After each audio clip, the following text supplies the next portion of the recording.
This is what we're going to do today. Welcome. Hello. Buongiorno. So, this is the series in which when I'm live on Twitch, I usually study like how to play around with one single color for each page. Today's protagonist is part of my collection and is this one. It's called Burnt Sienna from Winsor Newton. And in general, I have plenty of colors, and I recently came from a trip in Japan, so I have way more than this, but little by little we want to explore all of them. So the idea is very simple. I go and sketch for each and every single color, one page. When I'm live, try to do different things, try to explore how to do stuff, and then here on the final video, I made one piece based on the study that I have done in the other side of the sketchbook. So yeah, if you're looking for a place to, well, feel better about yourself because no one is perfect and everybody makes mistakes, you are in the right place. Now, about this color of today, I think there is some dark magic involved in this color because look at this. So this is the pan. How from a dark shade like this could you obtain something like this? To me, it's a complete mystery. But hey, this is how watercolor does. The dark magic, okay? Maybe not that much dark. But yeah, so during my live, I have made the sketches. And if you think about it, this was the first attempt. It was a mess. Like, look at this blob of stuff. And by the way, I came back from Japan, and in Japan, I bought English, not my first language, but yeah, I took this book from a store. I bought, I think, it's in English. Anyway, this amazing book, upside down, left to right, okay, This is the book, and basically it's from the author Hokusai. These amazing guys made so many sketches about so many things, and I'm in love with this book. So I took inspiration from this thing here, and I tried to replicate it in here when I was live. So first of all, it was a mess. Then I realized, okay, I need to play more around with composition and colors and control on the brush. And I actually picked this brush that I bought in Kyoto from, I think it's one of the oldest art supply store in Kyoto. If I remember, I will put the link to that place in case you go there. I know it's weird. No, not all people can go in Japan and buy a brush. But hey, life is life. And so, yeah, and I have explored a little bit more, and in the end I think it was kind of okay. So, let's go to the other side of the sketchbook. This was the last one. Amazing. Check the video about this one. The color, granulated. This is one single color. But anyway, so let's go here and let's start. So first of all, we need to create a village, okay? Because from my studies, I realized that the first part is, of course, make some sort of base for those shade like clouds and rice field. Then we need to create the village, and from the village, all the trees around this flock of birds. I don't think it's a flock. Flock is sheep. Well, you can correct me on the comment how this group of birds is called. And then this little forest here and the rice. So let's start with that. So this brush, it's amazing because it can have so much water in it. But first of all, I need to add some water to my pan. Otherwise, the watercolor is not going to be activated. And I use this. You can find it in any stores, but I find it, well, one of the stores was 100 yen for each item, and 100, and it's very cheap. So let's make the first base with a lot of water in it. Because we need to create contrast, right? Because otherwise there will be a mess in this watercolor exploration. So a little bit of clouds, the color will be super light, because in watercolor you can always add, but it's super hard to get rid of stuff. Once it's on the paper, it's there.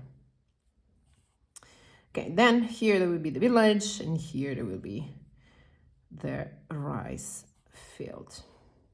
Okay, now for the village, I need to add a little bit of color, but I want it to be super light, because that was one of the mistakes when I have done the other thing, the sketching study. Okay, so now I need a darker color, very, very dark. And to obtain a very, very dark color, I will just go straight from the palette. Let's test it out. How is it? Yeah, it's pretty dark, right? And I need these to be dry, so let me dry this and come back. Okay, we're back. Now, this sketchbook, it's not meant to be for watercolor because the pages are super thin. But I like challenges, so I was like, yeah, you know what, let's try with this anyway. Now, you need to make the village. How do you make a village? First of all, you have to tell your story. So let's see. Here there will be the house of my aunt that for some reason just moved to Japan, right? There will be the roof, and then, yeah, she lives by herself, so we just need basically one door and one window. That's it. Then let's see who else is in the village. Well, in the village there could be my sister. Yeah, she need a bigger house because bigger family, right? I need way more color than these. Okay, bigger house, bigger family. Let's create it with 2 stores. So windows in the second stores and door and window in this first one. And I don't know, this is the house of the mayor of the city. But Japan is all humble, so even the mayor of the city will be an humble person with not that big house. So maybe just 1 story here, another window in there. Then in the back here, there will be the house of somebody that doesn't want to be under the lights of the fame, right? Then what else? Let's see. We need somebody living on this side of the village, and this person will have like kind of a bigger house, right? So basically what I'm doing is just creating a bunch of lines to underline that there will be a village here. There is a village here, but it doesn't need to be perfect because this is basically just a sketch. So look, the original one. In the original one, there were many houses, okay, and they are in the forest. The idea, it's not to replicate the same thing. It's more about giving the vibes of a village. So, of course, this won't be a realistic village. But still, it's a village. You can recognize the village. It's a little bit dreamy, a little bit foggy. And I like that. I want to preserve that. So, yeah, I feel this was actually one of the nicest things that I found out about watercolor.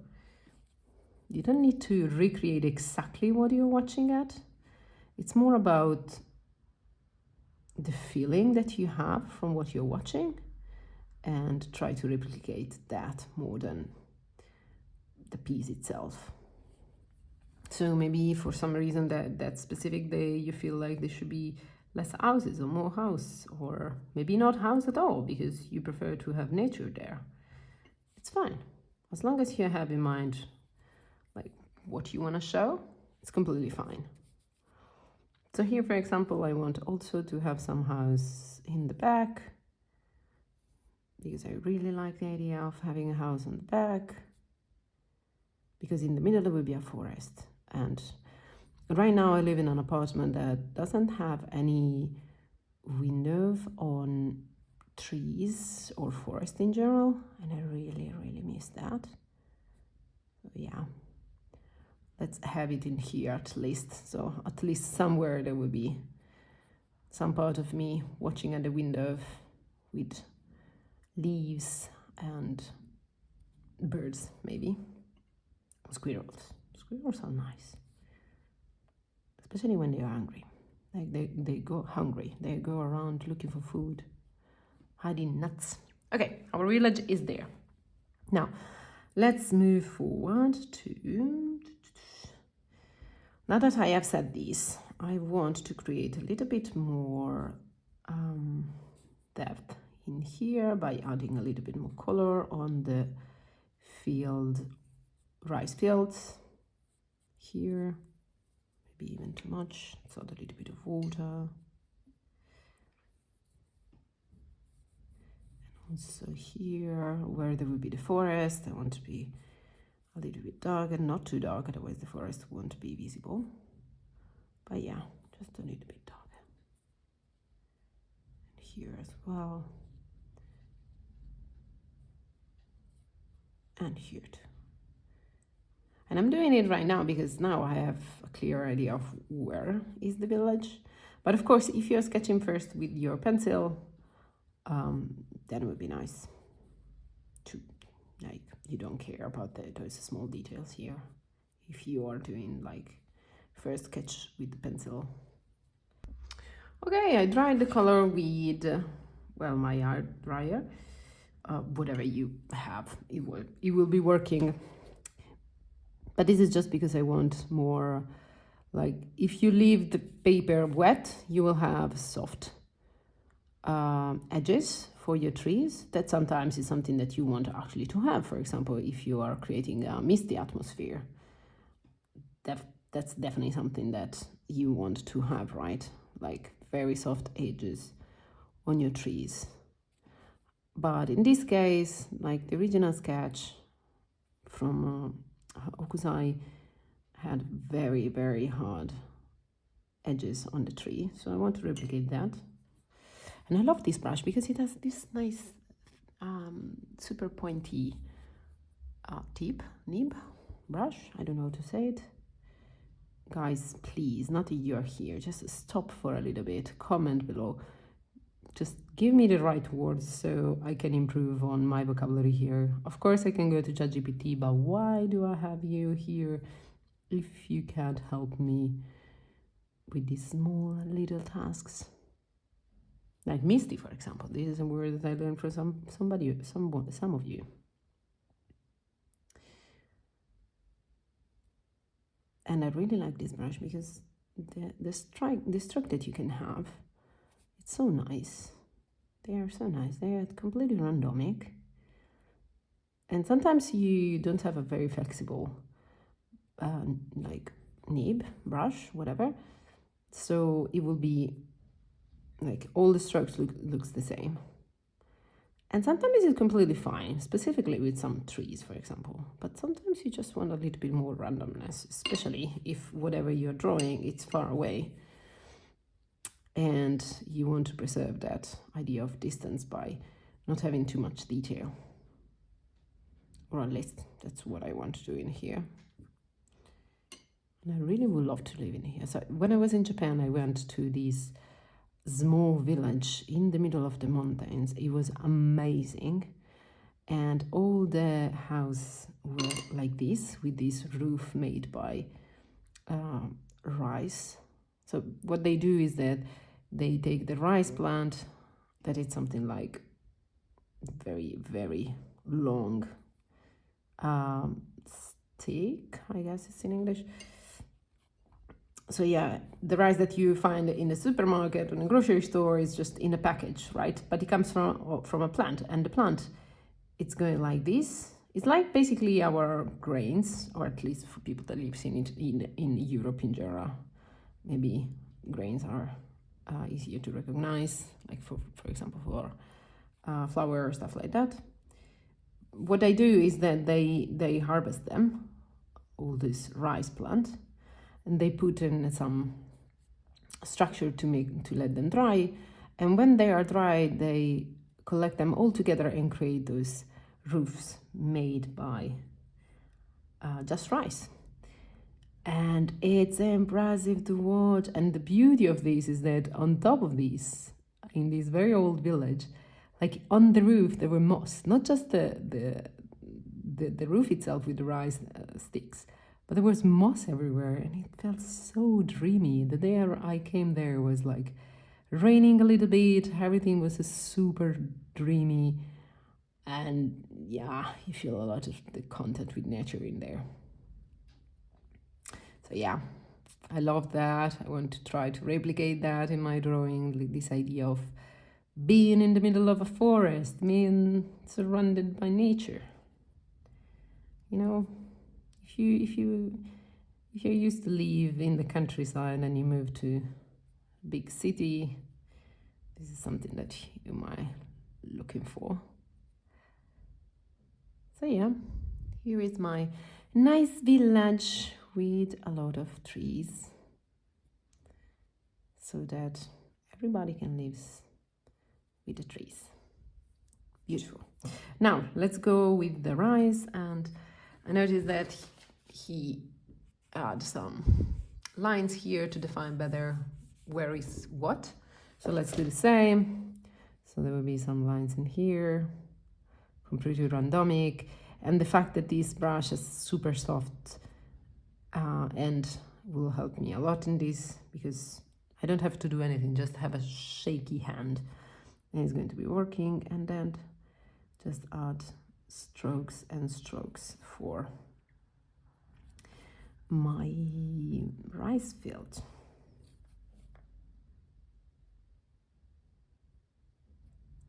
When I was living in my previous apartment, I have this plant with water that was growing in the water, but there was mosquito everywhere in summer.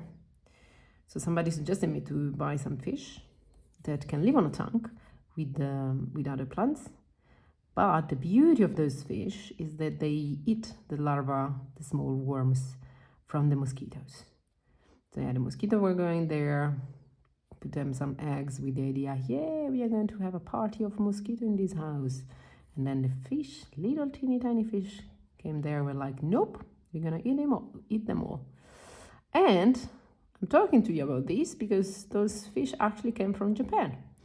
And in some part of Japan, they were used to release those fish in the rice fields because they are full of water, so that the fish will eat the larvae from mosquito or other insect, and you will just have like your village without mosquito. That I think it's a very good thing to have in general, like no mosquito. And that's one of the best part of living in a city, actually. No mosquitoes. Because I don't like them. I mean, I do understand they are good for the climate and they're good for everything. Okay, fine with that. But if I can live somewhere that's not with that, good. Let's make the tree in the background. They are basically just a stick. Very long, short, middle, whatever, do completely randomic. That's what I learned from my study the other day. Let's go very randomic. And then that was vertical line. Now let's go horizontal lines. Again, completely randomic. This is a sketch. It's not like final art piece to be exposed in exhibit in a gallery. It's just for learning how to control a brush, how to control colors, how to control contrast, you know. So yeah, feel free to comment on if you know other artists that do stuff like this. I'm in love and I'm obsessed, so more than happy to buy more books about those kind of things and try to learn from the masters. But yeah, in general, the more I practice, the better I feel I become on this. So it's really nice to be here with you. And we are growing, like as a community, we are growing. I like that. I'd love for you to comment more so, you know, we can talk about stuff. Ta-da! Now, let's make the birds and we are good to go. So the birds need to be here. Basically, you just do like a V shape, completely random. Doesn't need to be all of them all together, all similar. You can go like with the smaller one, bigger one. you know, just to make your village feel a little bit more alive. Wait, I just realized there is no one in my village. Well, what you can do? Sometimes villages are without people, apparently.